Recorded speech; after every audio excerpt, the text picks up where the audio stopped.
نحمده ونصلي على رسوله الكريم ما بعد فأعوذ بالله من الشيطان الرجيم بسم الله الرحمن الرحيم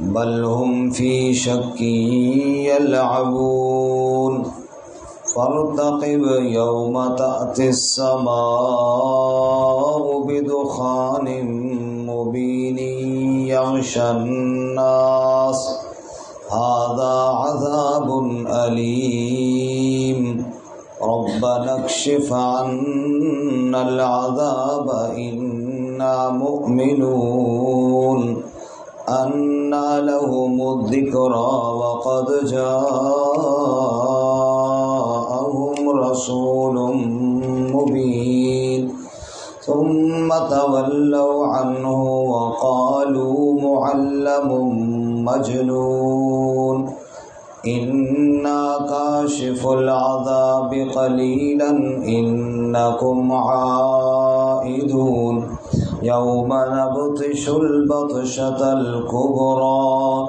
إنا منتقمون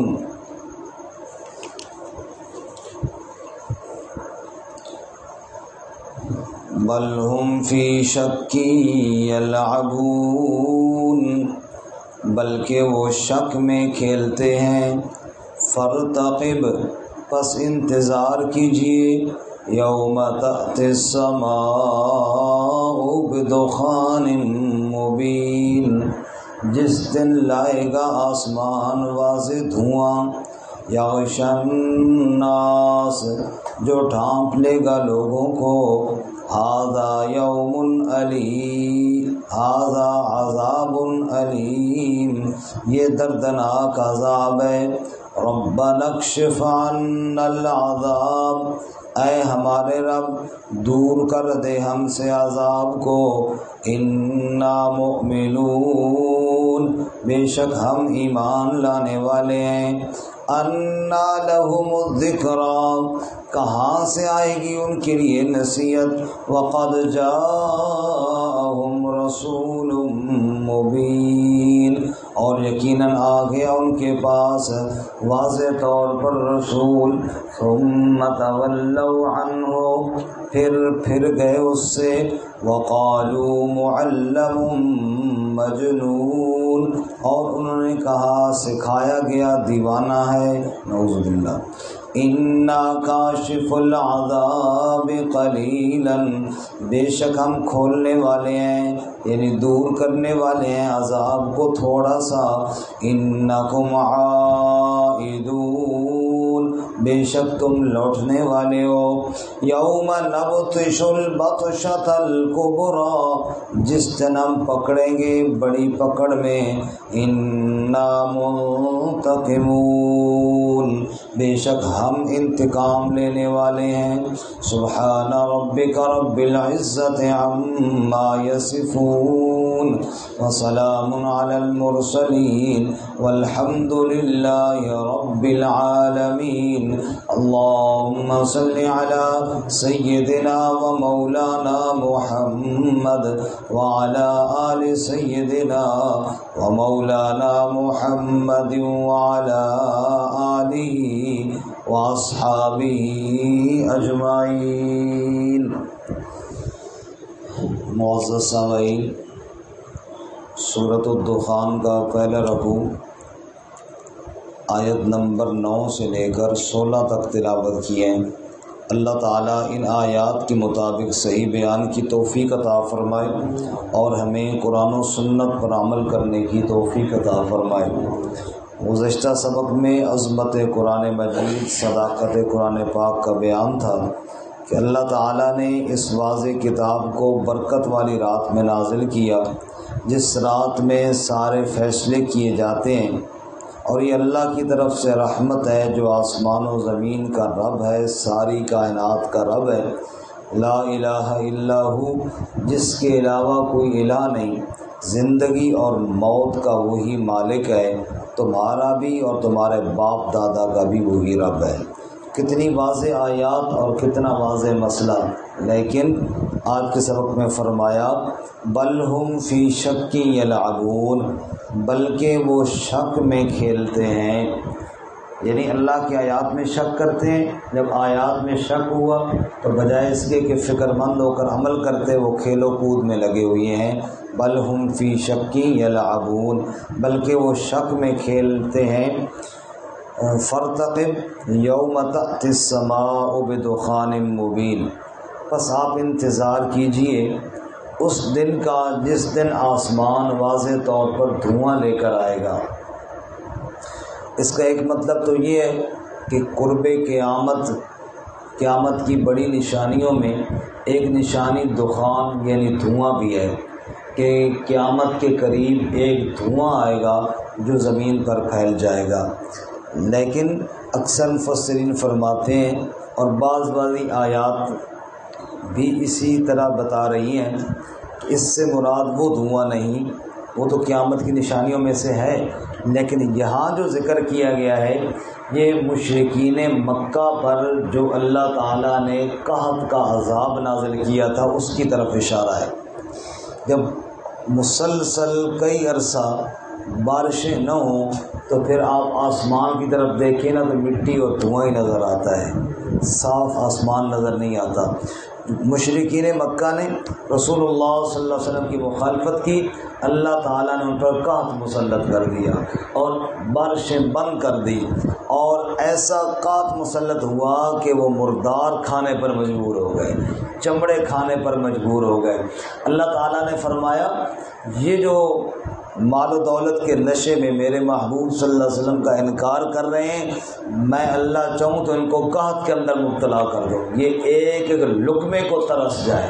تو میرے نبی آپ انتظار کیجئے، فرتقب، انتظار کیجئے اس دن کا جس دن آسمان واضح دھواں لے کر آئے گا، یعنی ان کے اوپر ایسا قحط مسلط ہو جائے گا کہ ان کو دور دور تک بادل دکھائی نہیں دیں گے، بارش کا نام و نشان ان کو دکھائی نہیں دے گا۔ اللہ ہم سب کو دنیا آخرت میں اپنی رحمتوں سے مالا مال فرمائے۔ بہرحال فرمایا جس دن آسمان واضح دھواں لے کر آئے گا، یغش الناس، لوگوں کو ڈھانپ لے گا، ھذا عذاب علیم، یہ دردناک عذاب ہوگا۔ دنیا میں بھی اللہ کا عذاب آتے ہیں نا، دنیا میں بھی اللہ کی پکڑ آتی ہے، بڑے عذاب سے پہلے چھوٹے عذاب میں اللہ پکڑتے ہیں، جیسے آل فرعون کو قحط سالیکی نے پکڑا، پھر طوفانوں نے پکڑا، پھر ٹڈیوں نے پکڑا، پھر مینڈکوں نے پکڑا، پھر جوؤں نے پکڑا، خون کا عذاب آیا، مختلف عذاب آئے۔ جب عذاب آتا تھا تو کہتے تھے موسیٰ علیہ السلام سے دعا کرو تاکہ یہ عذاب ٹل جائے، پھر ہم ایمان لے آئیں گے۔ عذاب ٹل جاتا تھا پھر اسی طرح بے ایمان ہو جاتے تھے۔ ان کی حالت بھی یہ ہوئی۔ اللہ فرماتے ہیں ربنا اکشف عنا العذاب انا مؤمنون، پھر کہتے ہیں ہمارے رب ہم سے عذاب دور کر دے، بے شک ہم ایمان لانے والے ہیں، قحط ختم ہو جائے ہم ایمان لانے والے ہیں۔ اللہ فرماتے ہیں جو میری آیات سن کر نہیں ایمان لایا، جو میرے نبی صلی اللہ علیہ وسلم کو دیکھ سن کر ایمان نہیں لایا، وہ اور کس بات سے ایمان لائے گا؟ وہ بارش دیکھ کر ایمان لائے گا؟ بارش رحمت ہے لیکن محمد صلی اللہ علیہ وسلم سے بڑی رحمت نہیں ہے۔ بارش رحمت ہے، قرآن سے بڑی رحمت نہیں ہے۔ قرآن جیسی رحمت کو چھوڑ دیا، محمد مصطفیٰ رحمت للعالمین صلی اللہ علیہ وسلم کی رحمت کو چھوڑ دیا تو اور کہاں سے نصیحت آئے گی ان کے پاس؟ انا لہم الذکریٰ، کہاں سے آئے گی ان کے لیے نصیحت؟ وقد جاءہم رسول مبین، ان کے پاس میرا واضح رسول آیا ہوا ہے، واضح رسول کی بات سن کر نہیں مان رہے تو اور نصیحت کہاں سے آئے گی؟ فرمایا ثم تولوا عنہ، ایسے بد نصیب ہیں کہ میرے نبی صلی اللہ علیہ وسلم سے منہ موڑ لیتے ہیں۔ وقالو، اور کہتے ہیں معلم مجنون، معلم سکھایا ہوا، معلم ہوتا ہے نا سکھانے والا، اور معلم ہوا سکھایا ہوا، جس کو سکھایا گیا۔ اور جی کسی نے سکھا کر بھیجا ہے، نعوذ باللہ، کسی سے پڑھ کے آگے کسی نے آپ کو یہ کتاب سکھا دی ہے، معلم سکھایا ہوا ہے، مجنون اور پھر کہتے ہیں دیوانہ ہے، نعوذ باللہ من ذالک۔ حالانکہ ان دونوں باتوں میں بھی آپ اگر غور کریں تو دونوں غلط ہیں۔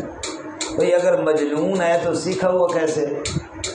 مجنون کو کوئی سکھا سکتا ہے؟ اور اگر سیکھا ہوا ہے تو پھر مجنون کیسے ہے؟ لیکن ضد ہے جو منہ میں آیا بکتے چلے گئے، کبھی معلم کہہ دیا، کبھی مجنون کہہ دیا، کبھی کہا کسی سے سیکھ کر آئے ہیں، کبھی کہا دیوانہ ہے، نعوذ باللہ من ذالک۔ اللہ نے سورۃ قلم میں فرمایا نا، نون والقلم وما یسطرون ما انت بنعمت ربک بمجنون، میرے محبوب آپ دیوانے تو نہیں، وَإِنَّ لَكَ لَأَجْرًا غَيْرَ مَمْنُونٍ وَإِنَّكَ لَعَلَىٰ خُلُقٍ عَظِيمٍ، ہم نے آپ کے لیے نہ ختم ہونے والا اجر رکھا ہے اور ہم نے آپ کو اخلاق کے اعلیٰ درجے پر فائز کیا ہے۔ بہرحال وہ کہتے ہیں معلم مجنون۔ اللہ فرماتا ہے ٹھیک ہے، یہ جو پکڑ آئی ہے نا تمہارے اوپر، تم کہتے ہو کہت ختم ہو گیا تو ہم ایمان لے آئیں گے، تھوڑے وقت کے لیے ہٹا لیتے ہیں، لیکن اللہ کہتے ہیں تم نے پھر وہی حرکتیں کرنی ہیں جو تمہاری پہلے ہیں۔ یہ تو تم مجبوری میں جب قحط نے آ گھیرا، جب مصیبتوں نے آ گھیرا تو پھر تم میری طرف دھیان کرتے ہو، ورنہ تم نے حرکتیں پھر وہی کرنی ہیں۔ اِنَّا کَاشِفُ الْعَذَابِ قَلِيلًا، بے شک ہم تھوڑا سا عذاب کو ہٹانے والے ہیں، تھوڑے وقت کے لیے۔ اِنَّكُمْ عَائِدُونَ، بے شک تم پھر لوٹنے والے ہو، پھر لوٹ کر یہی کام کرو گے، تم نے کوئی نہیں سدھرنا، تم نے کوئی نہیں سنورنا۔ یوم نبطش البطشۃ الکبریٰ، انہی حرکتوں میں مصروف رہو گے کہ وہ دن آ جائے گا، نبطش البطشۃ الکبریٰ، جس سے ہم پکڑیں گے بڑی پکڑ کے ساتھ، اور جب بڑی پکڑ آئے گی پھر چھڑانے والا کوئی نہیں۔ جیسے فرعونیوں پہ چھوٹی چھوٹی آزمائشیں پکڑ آتی رہی، وہ نہیں سمجھے، بالآخر اللہ تعالیٰ نے دریا میں غرق کر دیا، اب پھر کون ان کو اللہ کے عذاب سے بچائے۔ ایسی اہل مکہ بھی نبی صلی اللہ علیہ وسلم کے ساتھ بار بار مخالفت، اور جیسے یہ قحط ان پر مسلط ہوا لیکن نہ مانے، بدر کے اندر اللہ تعالیٰ نے ان کو تباہ و برباد کر دیا، غرور سارا خاک میں مل گیا، 70 سردار ان کے مارے گئے، 70 قیدی بنے، باقی میدان چھوڑ کر بھاگے۔ ایسا عذاب ذلت کا اللہ نے ان پر مسلط کیا کہ کسی کے سامنے رونے کے قابل بھی نہ رہے۔ اللہ فرماتے ہیں انہوں نے کیا سمجھا میری پکڑ سے کوئی بچ سکتا ہے؟